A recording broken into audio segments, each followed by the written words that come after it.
225 ಕೋಟಿ ಅಕ್ರಮವಾಗಿ ಯಾರಿಗೆ ಹಂಚಿದ್ರೆ ಇಲ್ಲಿ ತೆಗೆದು ಅದು ಮತ್ತೆ ಬರುವಂಥ ವ್ಯವಸ್ಥೆ ಮಾಡಿರಿ ಅನ್ನೋದು ಅವರು ಒತ್ತಾಸೆ. ಇದೆಲ್ಲ ಯಾಕೆ ಇವತ್ತು ಚರ್ಚೆಗೆ ತೊಗೊಳ್ಬೇಕಾಯ್ತಪ್ಪ ಅಂತಂದ್ರೆ ಭ್ರಷ್ಟಾಚಾರ ಎಲ್ಲೇ ನಡೆದ್ರು ಯಾವುದೇ ರೂಪದಲ್ಲಿ ನಡೆದ್ರು ಸಹಿತ ಅದ್ರ ಬಗ್ಗೆ ಜನರಿಗೆ ತಿಳುವಳಿಕೆ ಬರಲಿ ಅನ್ನೋ ದೃಷ್ಟಿಕೋನದಿಂದ, ಜೊತೆಗೆ ಇಲ್ಲೂ ಸಹಿತ ಬಡವರ ಹಕ್ಕನ್ನು ಅನ್ನವನ್ನು ಕಸುವಂಥ ಕೆಲಸಗಳು ಇಲ್ಲಿ ನಡೆದಿದ್ದರಿಂದಾಗೆ ಅದ್ರ ಬಗ್ಗೆ ನಿಮ್ಮೊಂದಿಗೆ ಮಾತಾಡಬೇಕನ್ನಿಸ್ತು. ಬಟ್ ಈ ಒಂದು 225 ಕೋಟಿ ಅಕ್ರಮದ ಇವತ್ತು ಅದು ಯಾರು ಏನು ಅಂತ ಹುಡುಕ್ತೀವಿ ಅಂತ ಕೆಲಸವನ್ನು CM DK ಶಿವಕುಮಾರ್ ಅವರು ಮಾಡಬಹುದು ಅನ್ನುವಂಥದ್ದು, ಮಾಡಲಿ ಅನ್ನುವಂಥ ಒತ್ತಡ ಇಲ್ಲ. ಏನೂ ಇರಲಿ, ಈ ಗೃಹಲಕ್ಷ್ಮರಿಗೆ ಏನು ಗ್ಯಾರಂಟಿ ಕೊಟ್ಟದಲ್ಲ ಅದು ಯೋಗ್ಯದ, ಆದ್ರೆ ಉದ್ಯೋಗ ಸೃಷ್ಟಿ ಮಾಡೋದಕ್ಕೆ ಏನಾದರೂ ಸಾಧ್ಯದನ ನಮ್ಮ DK ಶಿವಕುಮಾರ್ ಅವರು ಸರ್ಕಾರದಲ್ಲೇ ಅನ್ನೋದು ಮತ್ತೊಂದು ಪ್ರಶ್ನೆ.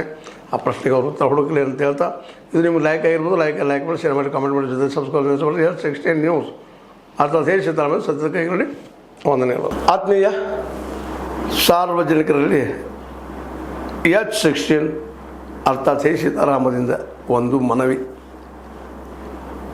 ಈ ಸಂಸ್ಥೆ ಭ್ರಷ್ಟಾಚಾರ, ಅನ್ಯಾಯ, ಅತ್ಯಾಚಾರಗಳಿಂದ ನೊಂದವರ ವೇದಿಕೆ, ಅನ್ಯಾಯಕೋರರ, ಭೂಗಳ್ಳರ, ನಶಾ ಸಾರಾಯಿ ಮಾಫಿಯಾಗಳ ವಿರುದ್ಧದ ಧ್ವನಿ, ರೈತರ, ಕೂಲಿಕಾರ, ಕಾರ್ಮಿಕರ, ಬಿದ್ದ ಸಮುದಾಯ ಜನರ ಧ್ವನಿ ಬೆಂಬಲವಾಗಿ ನಿಂತು ತನುಮನ ಧನದ ಸಹಾಯಕ್ಕೆ ಸಾರ್ವಜನಿಕರಲ್ಲಿ ಕೋರಿಕೆ.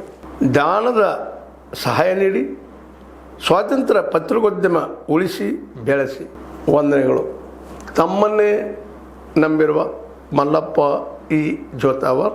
ಈ ಕೆಳಗಿನ QR ಸ್ಕ್ಯಾನ್ ಮಾಡಿ ಅಥವಾ ಈ ನಂಬರ್ ಅಂದರೆ 7411402405ಗೆ ಇಲ್ಲ 9686864852ಗೆ ನೀವು ಫೋನ್ಪೇ ಮಾಡಿ, ಪೇಟಿಎಮ್ ಮಾಡಿ ಅಥವಾ ಇನ್ನಾವುದೇ ಮಾಧ್ಯಮದಿಂದ ಗೂಗಲ್ ಮೂಲಕ ಸಹಾಯ ಮಾಡಿ ಈ ಪ್ರಾಮಾಣಿಕ ಪತ್ರಿಕೋದ್ಯಮವನ್ನು ಉಳಿಸಿ ಅಂತ ಮತ್ತೊಮ್ಮೆ ಮನವಿ.